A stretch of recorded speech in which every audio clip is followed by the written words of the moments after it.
ഈ നമ്മുടെ രാജ്യത്ത് ഇതുപോലുള്ള ആളുകൾക്ക് ഈ ഒരു നോട്ടീസും ഇല്ലാതെ പെട്ടെന്ന് ഇറങ്ങിച്ചെല്ലാൻ പറ്റുന്ന എത്ര സ്ഥലങ്ങൾ വേറെയുണ്ട്, എത്ര സംസ്ഥാനമുണ്ട്. അതാണ് കേരളത്തിന്റെ ഒരു പ്രത്യേകത.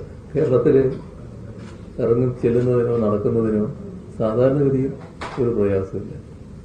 അപ്പോൾ കേരളത്തിന്റെ ക്രമസമാധാന നില വളരെ ഭദ്രമാണ് എന്ന് ഈ ഗവർണർക്ക് തന്നെ ഇതിലൂടെ ബോധ്യമാവുകയും അത് തന്റെ നടപടിയിലൂടെ രാജ്യത്തെ ബോധ്യപ്പെടുത്തുന്ന നിലയും വന്നിട്ടുണ്ട് എന്നുള്ളതാണ്. അങ്ങനെയായാലും ഇത് ചെയ്യാൻ പാടില്ല.